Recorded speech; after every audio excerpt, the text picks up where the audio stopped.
Namaskar. Hello and welcome to 𝗏𝗏𝗏 channel. I'm your host Sree Iyer. Apologies for the slight delay. Let's welcome Professor 𝗟𝗏𝗏𝗏. Professor 𝗟𝗏𝗏, Namaskar and welcome to 𝗏𝗏𝗏𝗏's channel, sir. How are you? Thank you very much.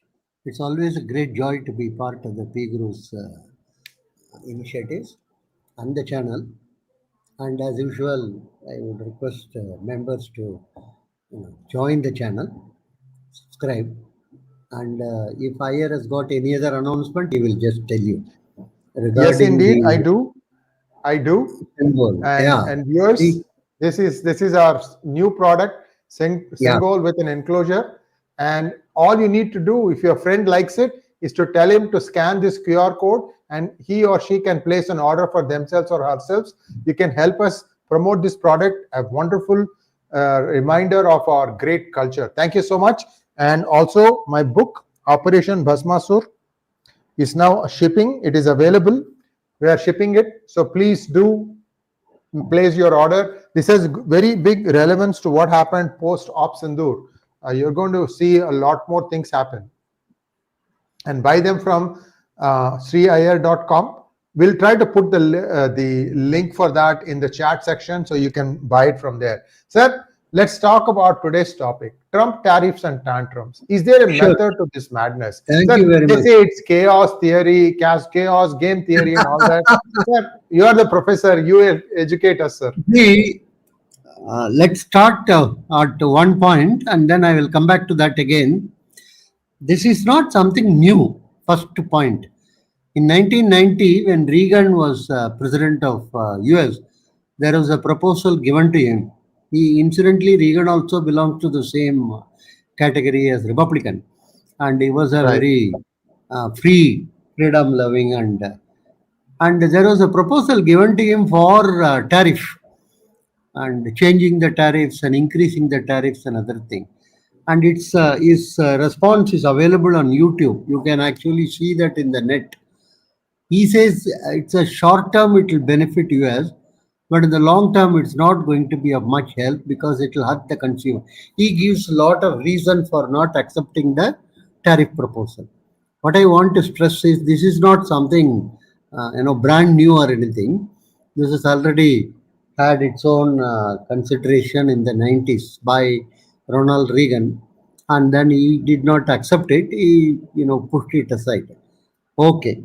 Now it's a brewing. Let's go back a little as a sort of a backgrounder why this tariff has become now. And even before the poll, Trump was talking about it. Let's go back in time, 1978-80, if I remember. I was in US actually as a Fulbrighter, and that time Japanese were planning to sell their automobile cars to US, and many of these US journals were making fun of it. Actually, Wall Street Journal gave a small, these plastic cars and steel cars, small size toys, and they told Japan will be sending all those cars only to US, and nobody took it seriously that Japanese can make any cars at all. And what happened in the early 80s, I was there actually. I was very surprised why they are treating it with such disdain. Because they didn't know perhaps. Japan began to export to Europe as well as to US. Japanese cars were small. That time US had a huge, General Motors and Ford, and the bigger the better type of cars. Cars were actually to replace houses. You can, you can stay in the car as much as possible, and only the restroom and the kitchen and other thing were not made available at that point of time. So everybody was laughing about Japanese cars being very small, and by that time, some of you may remember, OPEC has come into picture, and it has hiked up the fuel price like anything. So Japanese cars are very fuel efficient. So many of the European customers and even American customers began to buy the Japanese car as second cars, in the sense for city travel and going to Walmart or going to. So it began to be very popular, and slowly it picked up. And non-tariff barriers were imposed by countries like France to prevent these Japanese cars getting a large market. They told only Marseilles is the only port through which you can bring the cars, and all literature should be in French. And not only that, only 5 or 6 cars were cleared per day. But in spite of all this, the Japanese cars, one reason given by many people is once you buy the car, you don't have to think anything about it. No need to take it to a shop. No need. It's such a beautiful type of a machine. So, and many people began to write articles and other things because they thought normally Japanese are sitting in various mountains and praying to Lord Buddha and other things. Where from suddenly they have this car, according to American, automobile manufacturing is the ultimate of human existence. In the sense of your hierarchy, if you can make cars, nothing like that. That's ultimate. So they were wondering. Then OECD asked one Angus Maddison, one of the very renowned economists, to do a study on this whole issue of Japanese coming forward and where from they got these ideas and other things. Angus Maddison assembled, OECD funded it. Oxford, was the university, was the base in which he worked. And quite a lot of others he assembled, linguists, historians, archaeologists. You can't believe it. It was more like a team of some 35, 40 people. They studied the entire history of Japan, China, India, and other thing, Asia as such, from the time of Jesus Christ till 2000. They found out something interesting. Every century, India and China had more than 50% of the global GDP. Every century. First century, second century, till 1826. After 1820, the decline started because of industrial revolution, colonialism. So many factors are there. So they told, Angus Maddison coined a term, these are not emerging markets, these are re-emerging markets. Japan was not an independent entity for a long period of time, but later on it also joined in the India-China axis. So re-emerging markets, he told.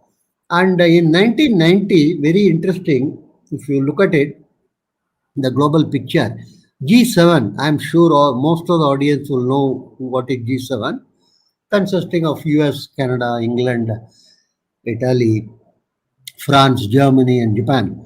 All these countries put together had 52% of the global GDP. 52% of the global GDP was by all these countries, adjusted for purchasing power parity and other. And the other countries like India, China, Brazil, Indonesia, and other thing had a total of something like 20% or something. But if you come to 2024, it's very interesting. G7 share of global GDP is less than 30%. It's come to around 27, 28%. The share of these countries, which by then has formed what is called BRICS, in terms of Brazil, Russia, India, China, and South Africa, plus other countries also which have joined BRICS, their share is now 53%. This is something which has dramatically happened, which we should keep in the back of the mind. Very important. This is something which is not very easy to reverse or anything. And this also shows the power of the emerging, re-emerging markets. So this is something, first point is this caused a lot of consternation in various developing countries, including US. And along with that, in the 70s, the so-called globalization started. What is globalization? First is product market globalization. I was teaching business finance in those days. And, Prahlad and others used to come and talk about what is globalization, they used to argue that what is America in this Ford motor? Because the tires are made in Barcelona, the steering is made in Budapest, the music system is made in Tokyo, and the whole thing is assembled in, let's say, Malaysia, and sold all over the world. So what's so big American about this? So the American companies began to have huge amount of facilities for making these products in all over the world. That became their norm, or that became. And I always tell, the causes of failure are always embedded in the reasons for success. So more and more American firms began to have activities outside US, significant portion, to the extent somewhere in the 80s, 90s, when I was in US, any market I go, any Walmart, any shop, whether it is fast moving consumer good or whether it is capital type of a good used in households, you will find made in China, made in Indonesia, made in Uruguay. Very rarely you will. Actually, it is very difficult to locate something made in USA. That became the norm. Even a small, I will tell you, a screwdriver box used to be sold for 99 cents in those days. Unbelievable. It used to be manufactured in China, shipped from China to US, and freight, insurance, and so many factors are there. After all that, 7 or 8 basis small box of screwdrivers, they can be sold at 99 cents. Unbelievable. That used to be the power. So the product market globalization becoming popular, but at the same time, huge amount of American jobs are being lost. There is a huge issue in terms of slowly Americans were realizing it, but the second portion of the globalization was in the 90s, opening up the financial market. India also opened up the financial market in 91, 92, wherein people can bring funds from abroad, FDI, FII, and other. And many other countries also opened up their financial market. So the global financial flows became very common, particularly the sovereign wealth funds and pension funds, and huge amount of money was flowing.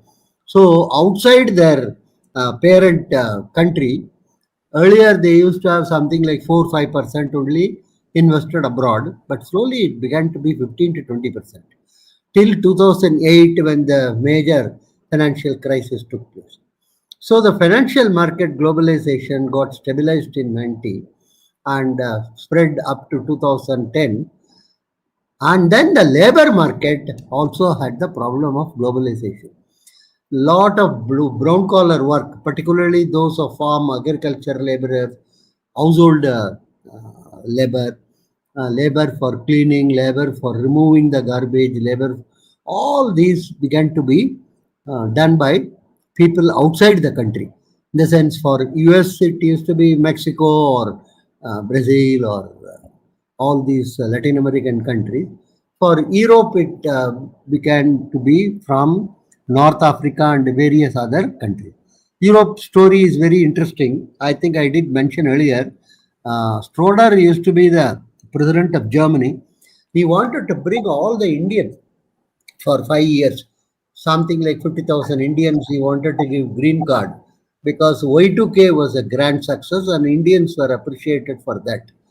Schroeder, at that time, Joseph Strauss, he is some sort of a maverick. He was the in charge of the CD, the Catholic Democratic in Bavaria.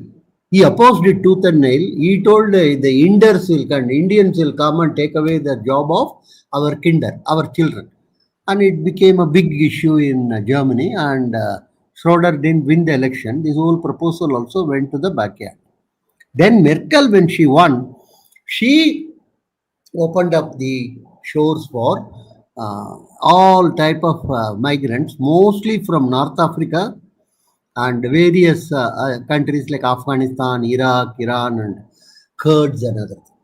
This happened, and so the Europe got flooded with these people. Unfortunately, they were not very well versed in our software or anything. So they were all getting the benefits and as early as 90s, I remember in US, most of these brown collar work were done by Latinos. I used to jokingly say the President of US sooner or later have to give the State of the Union address in Spanish. Earlier, it used to be only in California, Texas areas. Slowly, it spread to up to Alaska, up to the northern border. Almost all the areas, the big churches, for instance, they were having huge problem of getting labor. They were not having adequate amount of seminary, youngsters in seminary or nunnery. In the earlier 50s and 60s, it used to be in 30,000, 40,000. But later in the 90s and 2010 and other thing, the number of people joining seminary has become in hundreds only. So they required, in order to wash the vessel, keep the kitchen clean, do the lawn mowing, all of that work used to be done by the Latinos. So manufacturing got shifted, and the benefit of big companies in US were not obtained by the US government. For instance, taxes. Most of these big companies, Fortune 100 companies, were all routing their sales revenue through tax havens. There are 71 or 72 tax havens. Out of 100 Fortune 100 companies, none of them are paying adequate taxes in US. US was very upset about it, and some of them are hiding money in Switzerland and another thing. There is a famous case of Justice Department of US going after this Credit Suisse and anyhow, that's a type of globalization created its own complications. Loss of factories, loss of activity, loss of taxes because of the tax haven which are hiding the money of US groups. And so what is the benefit? Only the financial flows were occurring, which is not benefiting the common people. So 1990s, there was a proposal given to Reagan that something should be done in order to minimize the impact of all these products in US. And some examples were given to him. Almost all the shoes were shown, bottom of the shoes, made in China, made in Uruguay, made in Paraguay, like that. And similarly, textile, like that. There was a big, paper also made and given to him. He, as I initially mentioned, he came on the television and told this idea is very good in short term, but in long term, it is not going to help us. We are going to antagonize many of our traditional groups. One. Second is, long time, what is going to happen? The consumers have to pay for this. All the countries are not going to immediately absorb the taxes which we are levying. They are going to pass it on to the customers. And so the American consumer will not be benefited. What is going to happen is, if at all, the inflation will increase. And he rejected the idea. And I can assure you, sir, the same paper was given back to Trump by somebody with modification, I am sure, in the recent past. And he has gone berserk on that. Sir, take a sip of water, sir. Take a sip of water, sir. No problem. As far as the India thing is concerned, I think we have an uncanny knack of focusing on what I always call unimportant and very, very immaterial things. Our export is 37 lakh crores, 24 lakh, 37 lakh crores was our export, total export, including products and services.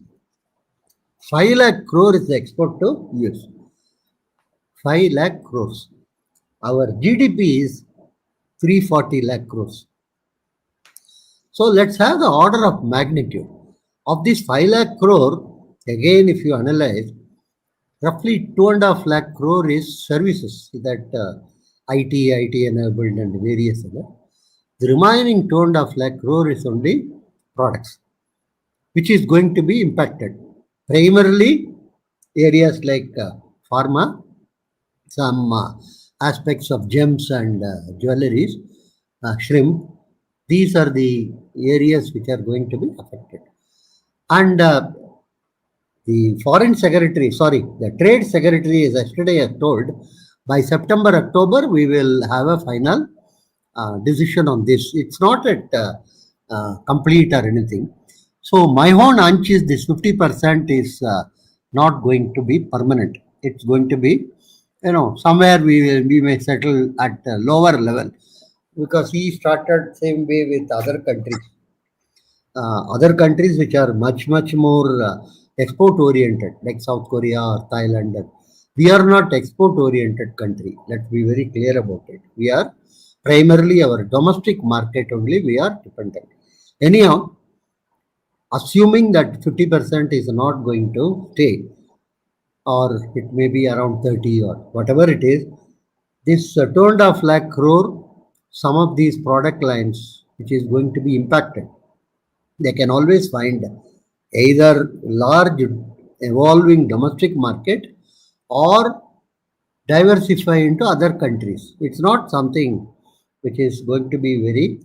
So in terms of the proportionality of impact, we are not going to be so much affected as it is talked about. Second is, what are the areas which they are insisting? US wants their milk products India to open up. Only one problem is the US cows are given food as cows. You will be shocked to know about it.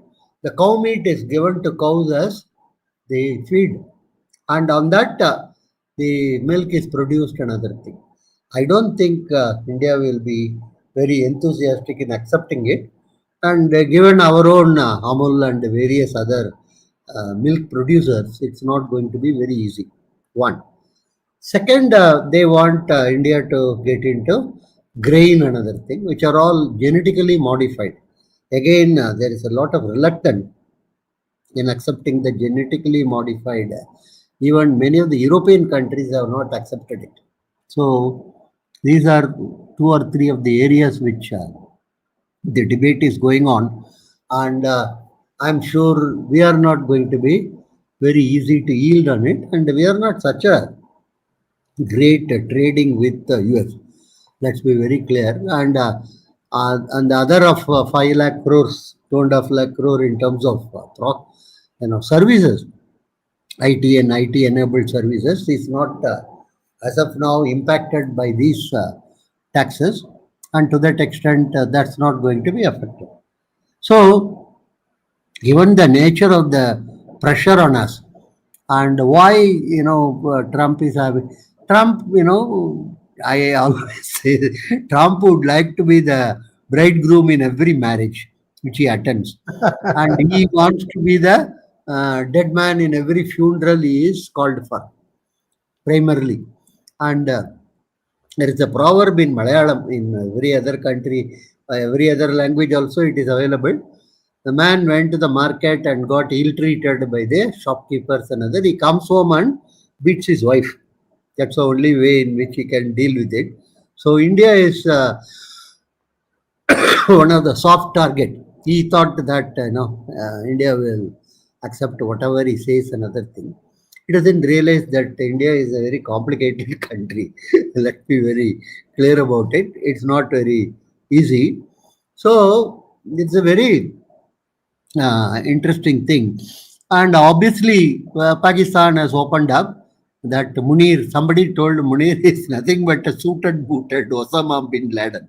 Anyhow, he hugged him, and it is, according to me, it's like hugging a 𝗏𝗏𝗏𝗧. I think many of you would know about 𝗏𝗏𝗏𝗧. Hugging a 𝗏𝗏𝗏𝗏𝗧 is not going to be beneficial, except immediate circle of his friends and relatives floated this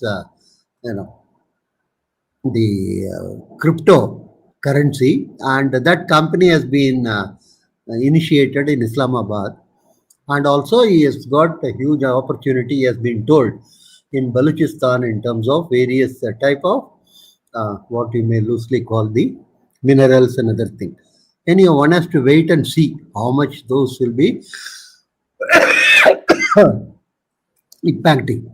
And another thing is, today is the discussion between him and Trump and this fellow Putin. And there is another talk that if that talk doesn't go well, then this additional tariff will be on India. This is something very interesting. Anyhow, one waits and see how much. And it is not only India which has helped Russia in terms of Ukraine. I think you can see in other Piguru talks and other things, there are so many other involved people in this who are also facilitating the Russian in terms of their war with Ukraine. It's not something like we get the oil, so we are the only ones. No. Anyhow, we will have to wait and see. My major conclusion would be no need to be alarmist about this whole thing. And as I told, proportionality wise, 5 lakh crore out of 330 lakh crores of GDP is not something which is earth shaking or something. And in the midst of this, he told we are a dead economy along with Russia.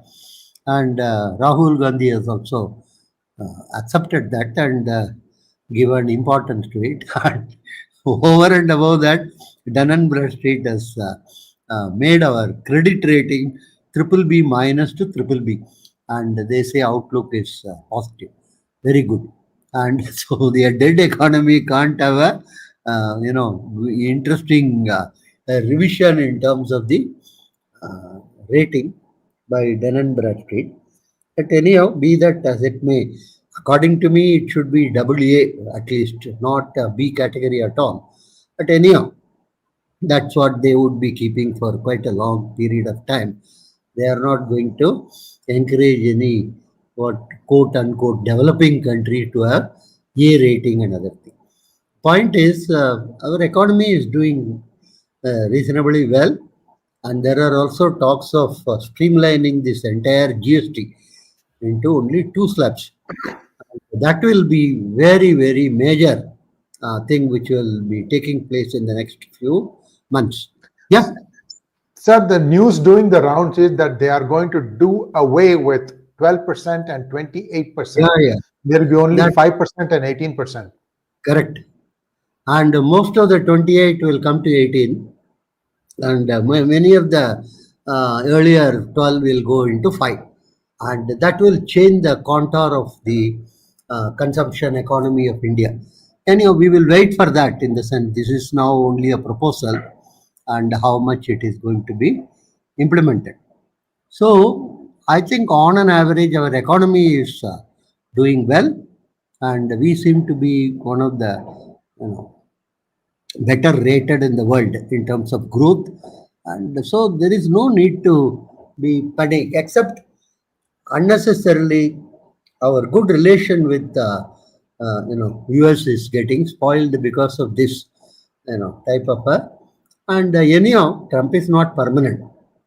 In the sense, another couple of years we have to, and then there is a regulation, it appears, which will prevent him from running once more in terms of currently 2-year term is only, except with the gap. Off and on people say, no, with the gap we don't have to worry. He can run. I don't think so. Anyhow, let's wait. He is primarily a businessman who wants to take care of his personal business interest. We have to be very clear about it, and we have to deal with him in a very matured and sophisticated way. That's what I would say. Thank you very much, Iyer. Thank you very much, Sachin, for your technical support. And thanks, Trump, for your tantrums, for your, wants to be the bridegroom in every marriage and a dead man in every funeral. I think Iyer liked it, right? True, sir. Very true. Huh? Very true. Sir, we He have a few wants to, questions for you. he wants Yeah. to be the mediator in every. You see, this Armenia and Azerbaijan, long time before they have settled it. Last 7-8 years, there is no conflict or anything. He just called both of them to Washington, gave them 2 pieces of paper, asked them to sign, and he says he has solved that issue. Anyhow, it's all right. So the only issue which I hope he is not going to claim solution is there is a among Vaishnavites in Tamil Nadu, there is a big conflict between the followers of what are called 𝗥𝗘𝗙𝗪 and 𝗟𝗘𝗙𝗪, those who 𝗤𝗏𝗍𝒪 and 𝗏𝗏𝗪. So periodically they fight, and even a temple elephant, what should be the namam, whether it should be with a sharp V, which is 𝗟𝗘𝗙𝗪, or whether it should not be. This is going on for the last if I remember correctly, 250 years.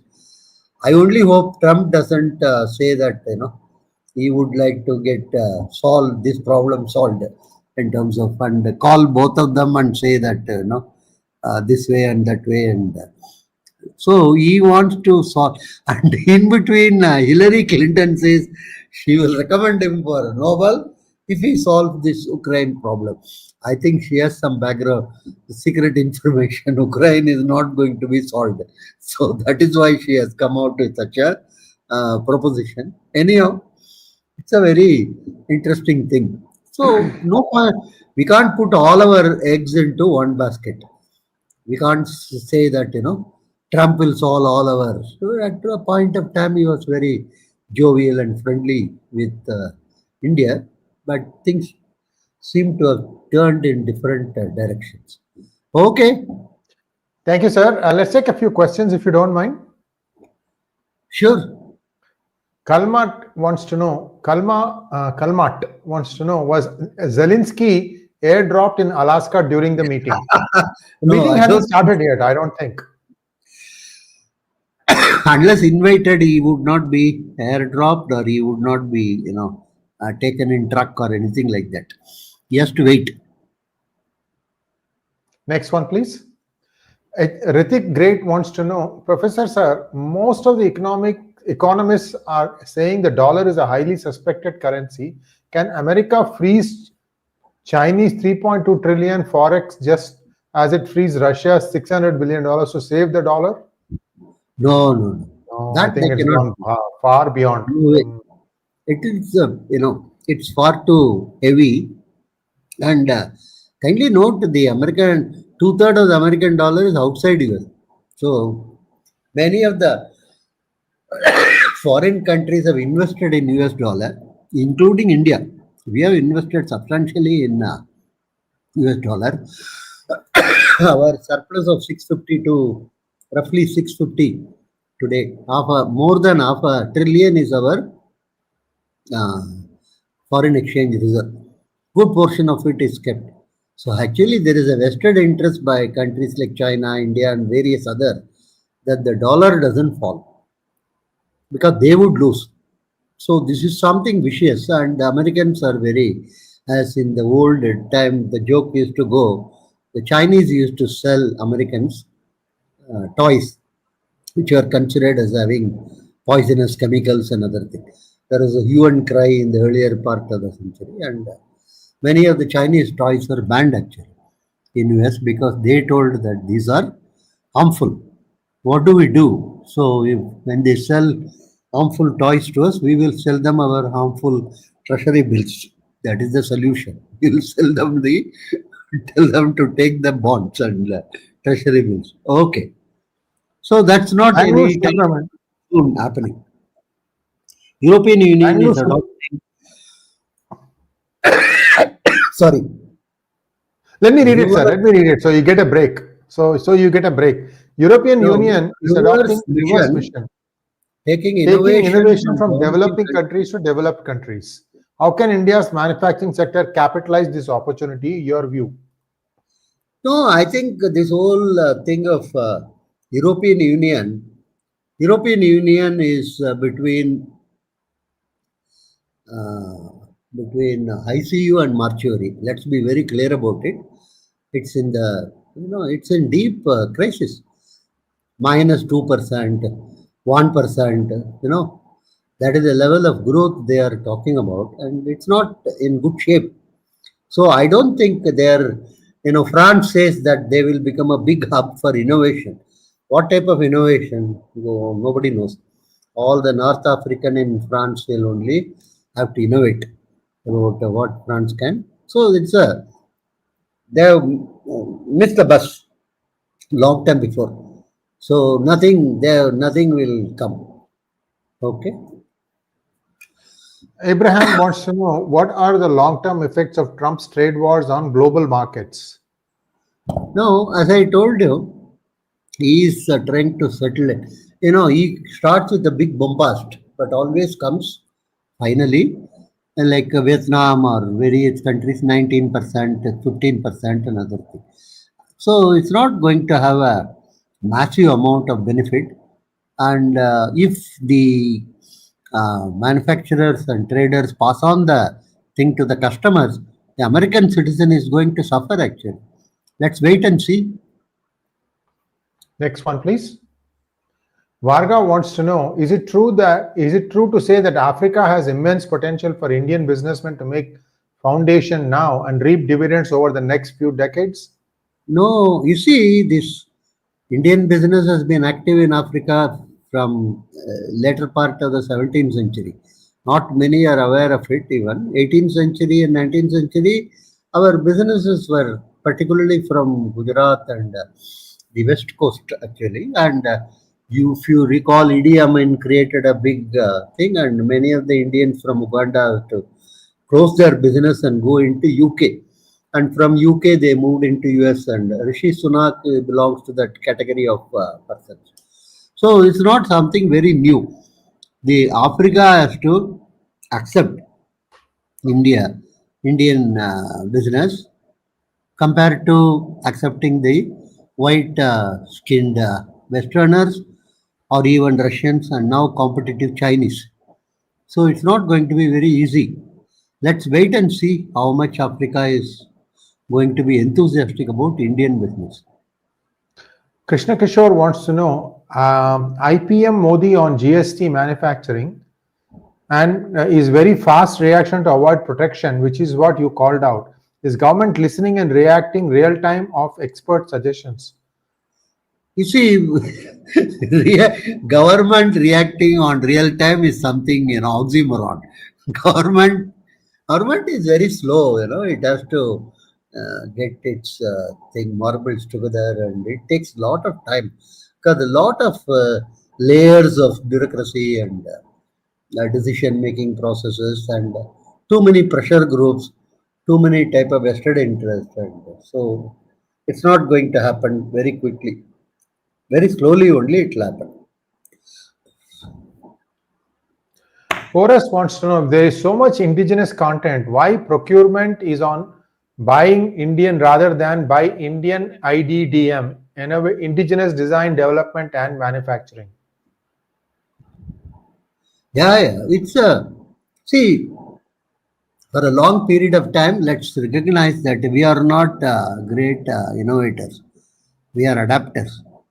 None of the major things we can adapt, whether it is mobile phone or whether it is Maruti car, we can adapt quickly in terms of driving, in terms of repair, in terms of. But did we invent them? No, we didn't do that. So it takes quite a lot of time and effort. And also nowadays, people talk about suddenly manufacturing. You require a huge amount of investment for R&D and other thing. That level of investment is not a joke. Only some of the major PSUs can do it, not private fellows. Even private fellows, if they do it, they have to wait for, something like 10 you attempt, you may succeed in 2. Are you able to absorb the remaining 8? I think Iyer would know, being a serial innovator and entrepreneur. Am I right, Iyer? It's not very... Yes, sir. Very true. Very true. Very easy and other. Okay. Next one, please. Apramaya wants to know, sir, once India starts accelerating in chip manufacturing, the focus will shift from an agro-based economy to electronic manufacturing. How will India strike a balance? I don't think it will shift. We worry about striking a balance, another thing. It will get adjusted by itself, and you are looking far ahead in terms of chip manufacturing becoming the major. It will take a lot of time.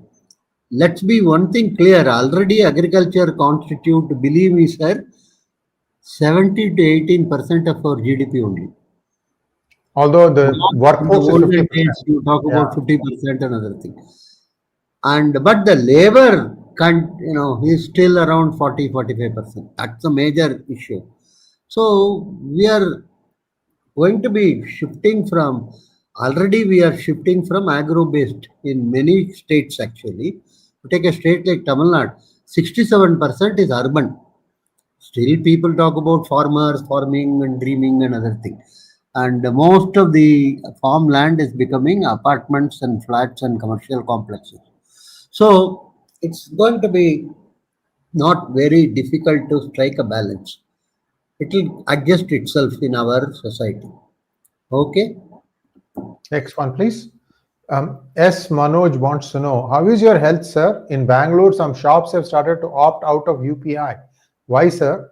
Cause GST or any other reason? Your views? It is the local government trying to create some mischief and it has died down. What happened is the local government began to ask for the state level GST in many of the shops, which have already crossed some lakhs and other. See, the problem is the center-state type of fights are carried in this fashion, which is the stupidest thing. UPI, there is another thing. Somebody says there will be charges for UPI. The problem in India is anything, if it is successful, is not liked. Let's be very blunt about it. Whether it is IIT, whether it is IIM, whether it is this or that. If you are successful, if you are doing a decent job over a period of time, everybody feels something wrong with you. So they have to find out some method. So the state GST did some mission. And that's a very short period of time. Not this, and of course our media also makes a huge headlines out of it because they thrive on sensation. They don't, if suppose our media tells you in the morning, all planes landed yesterday safely and all trains arrived, all schools have started working and other, who will buy the media? Will you switch on the television channel? You tell me. You have to create a sensation. Something have to happen. That's all. This is it has died down. I can tell you that much. Not many people are going out of this UPI and. Anil wants to know, Sree, question for you. We are hearing that in UK, the deep state has given 10 to 12 months to topple Modi ji government. Is this true or fake? Sir, your thought? It could be possible. The idea could be possible, but it may not materialize. It's not very easy in India to topple their central government. I can tell you that much because it's not like Moldova or it's not like one of those small countries in Central Asia where you can do the pink revolution or purple revolution or something. The whole country can be assembled in their what one can call central avenue, and then shouting can be done and government. India is not such a small country or something. Not very easy. Okay. Sir, Rajagopalan wants to know, I am a layman. I don't understand economics. Please keep updated. Assuming we decouple with 𝗟𝗡𝗅, what would be the ramifications? First point is don't bother. Even economists don't understand economics nowadays. So you don't have to say that you are a layman and other thing. Decoupling with USA, I am not following because we are not coupled with USA very significantly. As I told you, 5 lakh crore is only our export to USA in terms of the total. And of that 2.5 lakh crore is only the product export. Of our total export of something like 40 lakh crores. So it's not something very big or something. More important is financial flows from US do come. The FIIs and a lot of these investment companies are investing in India in order to get some benefit and all. If they pull out, what will happen? They will not. Why should they pull out? There is no reason for. They will pull out and then they will bring it in, and this financial flows will go on take. So we don't. The only way you can say we can decouple is the incremental Indians going into US for studies and jobs may be getting reduced. If something like 1 lakh Indians are going into various universities and H1B visa basis and jobs, it could reduce to some 70,000 or something. If they shift from H1B into regular category of encouraging people only having an income of 100,000 or 80,000 or something. That way you can say we can decouple. Otherwise, I don't think you should worry too much about ramification of it. 𝗤𝗘𝗃 Iyer wants to know, when they read our economy at BBB, then why are they so worried about us as a rising power? Is this not contradictory? Thank you so much, 𝗤𝗃𝗃. Yeah, who is worried about us as a rising power? See, any rising power will not be liked. Let's be very clear. In a community, if you are an achiever, you will not be appreciated. Throughout the 80s, Ambani was thrown mud. And, he was told he is manipulating government, he is doing this, he just carried on. And he was manipulating the government. There is no doubt about that. But still, that's how the businesses grow. Not only in India, South Korea, Japan, everywhere you see. And today the same accusation is coming against this Adani. He is doing that, he is doing that. He is happily going and giving convocation address at IIM Lucknow. So that is what is happening. So a rising power or a rising business, rising family, or is not appreciated in our country. We are not a society still who appreciates whatever is happening on a. We try to find some reason or something to denigrate and pull down another thing. Similarly, on a global scale, any country which is coming up is not going to be accepted easily. See, we are not going to get a dinner seat on the G7 table immediately. Still, one stool will be provided and we will be asked to sit there only. So, you have to wrestle yourself into becoming a big power. You shouldn't be too much worried, and there will be others waiting to pull you down. Let's be very clear about it. Right?